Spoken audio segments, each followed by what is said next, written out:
The city slept under a blanket of fog so thick that even the street lamps seemed shy. Their light trembled against the mist as if afraid to touch the ground, and somewhere between those trembling beams of light walked a girl with shoes that made no sound. Her name was Mira, and silence followed her like a shadow. She had come to this city 3 nights ago with nothing but a small suitcase and eyes that looked as though they had seen tomorrow and forgotten yesterday. She found work at a small cafe near the river where the air always smelled faintly of coffee and sorrow. The owner, Mr. Halden, was a man who spoke little but watched much, his eyes sharp like the knives he used to cut lemon slices for tea. He had told her once, "The city listens at night, be careful what you say, for silence here remembers everything."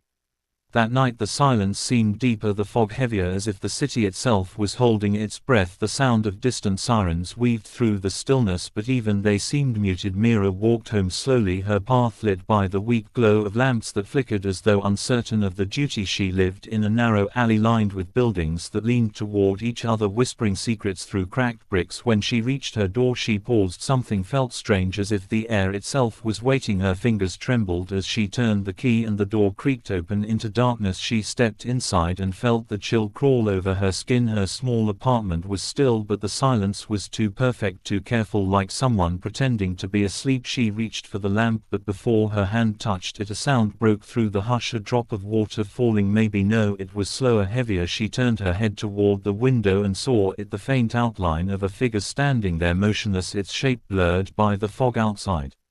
Her heart beat faster, but she could not scream. The silence pressed against her throat. She blinked and the figure was gone. She rushed to the window, but there was nothing outside, just the fog rolling like smoke from an unseen fire. The next morning she went to work and told Mr. Halden she thought she had seen someone. He only nodded and said, "The city remembers those who do not belong." She tried to laugh, but her voice cracked. That day 2 officers came into the cafe asking about the murder last night. They said a man had been found near the docks, his body cold, his mouth open as if he had tried to speak, but no sound had come out. The strange thing was his throat was untouched, not a mark, not a wound, but still no voice could escape him. They called it the silence death, and it was the 3rd in 2 weeks.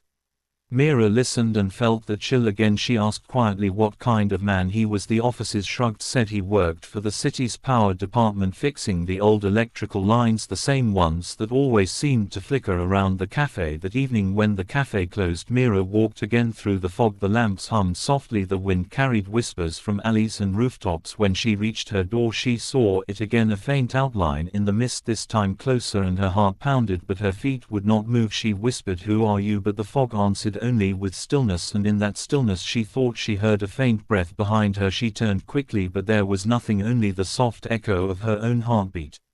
She slept little that night. Dreams wrapped her in fragments of sound, the click of a lighter, a man's laugh, the shatter of glass. She woke to find her window open, though she remembered closing it. The city was awake now, but its noise sounded distant, hollow, like it too was pretending to be alive. She went out and saw posters on walls, the faces of the dead, all with the same empty mouths, all from different parts of the city. The words beneath said, "Silence takes another," and the police offered no answers. The people began to whisper that the city itself was cursed, that it hungered for quiet, that those who disturbed its sleep were taken by something unseen.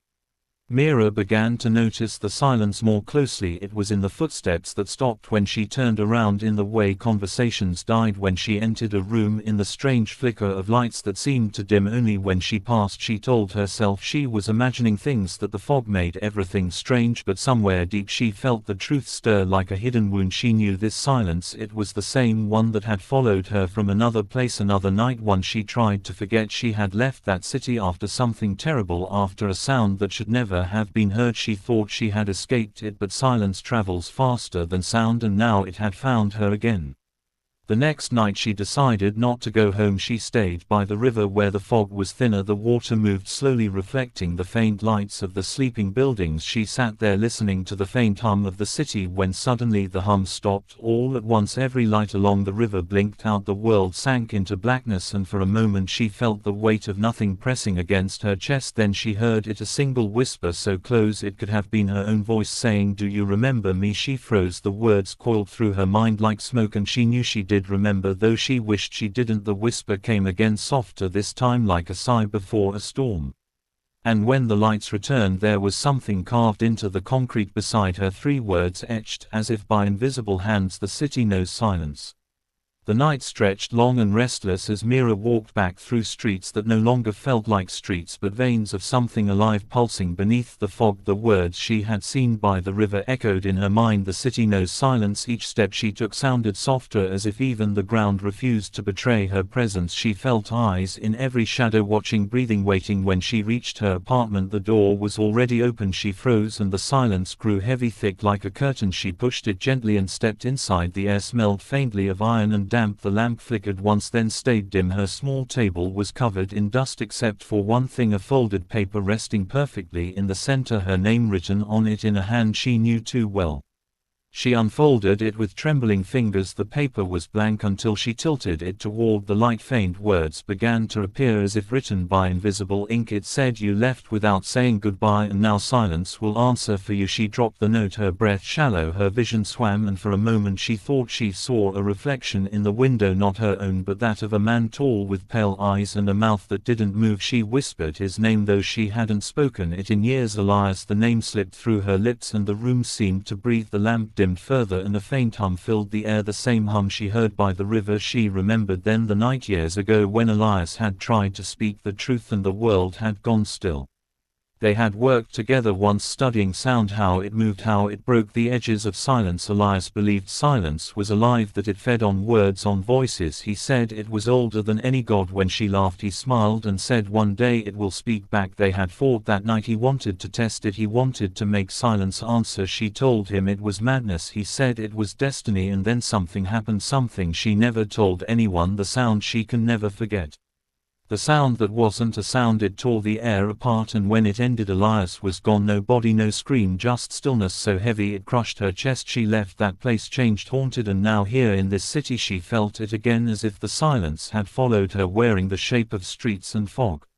She backed away from the window, but the reflection stayed watching her. The hum grew louder, a vibration that made her teeth ache, and she heard footsteps outside, slow, steady, the same rhythm as her heartbeat. The door creaked again, and a voice not spoken but felt slid through her mind. "You tried to bury me in noise, but I waited here. I grew in every whisper you ignored." She covered her ears, but the voice was inside her, not around her. The walls began to tremble, faint cracks spreading like veins, and from them spilled dust that glittered faintly in the dim light. She ran out into the street, gasping for air, but even the wind was gone, everything still, even the river had stopped moving. She could see people in the distance, frozen mid-step, eyes wide, mouths open, but no sound, not even the echo of fear.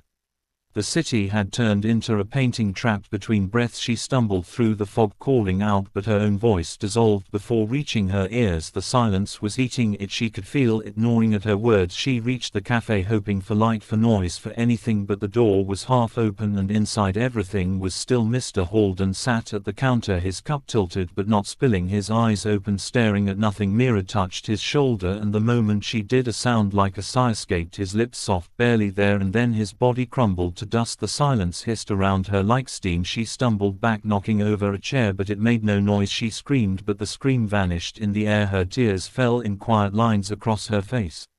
Then she saw movement behind the counter, a shadow, long and thin, rising slowly. It was not a man, not quite the shape of one. It had the outline of Elias, but hollow like mist shaped into memory. It spoke without sound. "You opened the door once, and I walked through. Now the city is mine." She shook her head, whispered, "No, this isn't real." He smiled, or maybe the shadow of him did, and said, "Real is only what sound remembers." Then he vanished, leaving behind only the hum and the faint trace of his shape burned into the walls. Mira ran, she didn't know where, only that she had to move. She followed the flickering lights toward the heart of the city, where the tall clock tower stood silent and still, its hands frozen. At midnight she climbed its stairs, breath ragged, the air heavy as if filled with invisible water. When she reached the top, she saw the entire city beneath her, blanketed in fog, still, no movement, no noise, just endless quiet. She felt the silence inside her now like a second heartbeat, and she knew it wanted her too. She closed her eyes, tried to remember sound, her mother's voice, the waves, the laughter of a child, but even those memories began to fade, slipping away into nothing. She fell to her knees and whispered, "Please, not yet." And somewhere deep beneath the streets, the city answered with a low vibration, a pulse so faint it could almost be a word. Part 3.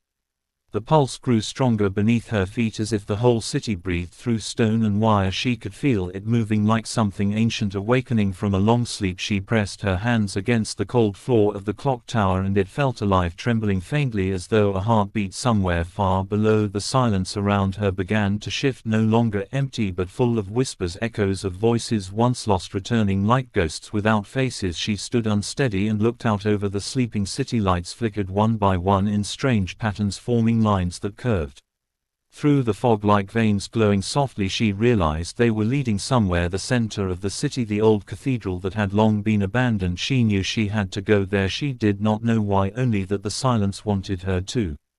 She climbed down from the tower, her hands scraped, her breath shallow. The streets were colder now, the fog thicker. It wrapped around her ankles and hands as if trying to hold her back, but she kept moving, drawn by the faint glow that pulsed ahead. Every step felt heavier, like walking through a dream that didn't want to end. When she reached the cathedral, its doors stood open, white shadows spilling from within. She entered and the air felt different here, less empty, more listening. She could hear faint echoes like the memory of prayers that once filled this place, broken words rising and falling against the arches. She walked toward the altar where a single candle burned, though no wind should have kept it alive. The flame bent slightly as if bowing to her.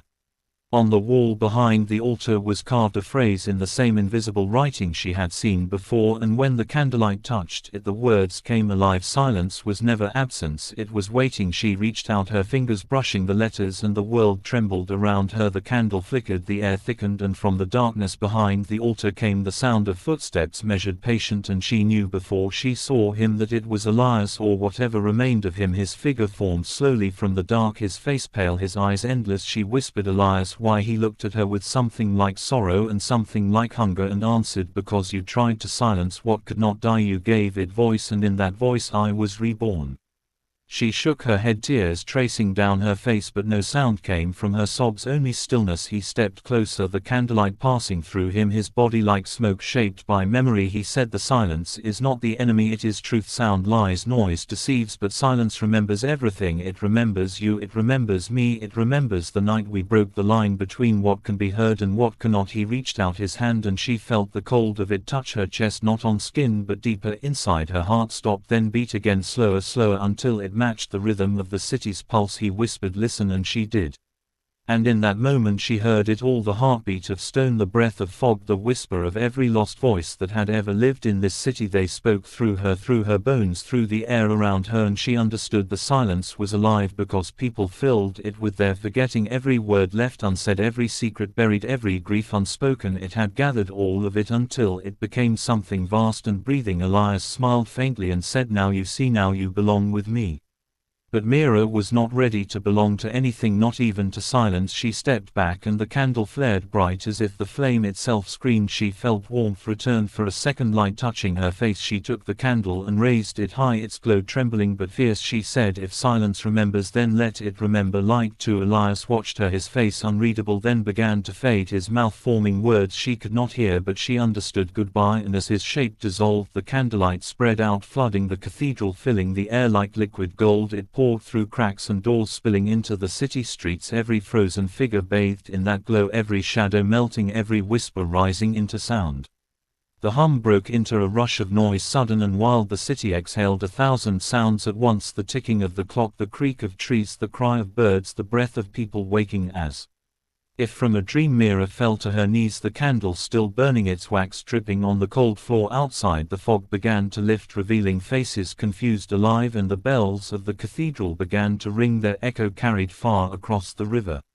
When she finally stood, the silence was gone, replaced by something softer, the kind of quiet that comes after rain. She stepped outside, the morning light pale and new washing over the city. The posters on the walls were blank now, no faces, no warnings, only clean paper fluttering gently in the breeze. She walked through the streets, people moving again, unaware of what had happened, their eyes full of life. She reached the cafe, its door open, the chairs upright, the smell of coffee returning. She smiled faintly and sat by the window. The world felt real again. But as she looked at her reflection in the glass, she saw for a brief moment another reflection beside her, a faint shimmer of a man's outline watching her with eyes that were not cruel but endless. She blinked and it was gone, only her reflection remained, and yet when she listened closely beneath the hum of the waking city she could still hear it, faint but there, a heartbeat deep and steady, as though the silence still breathed beneath everything, waiting patiently for the next sound to end.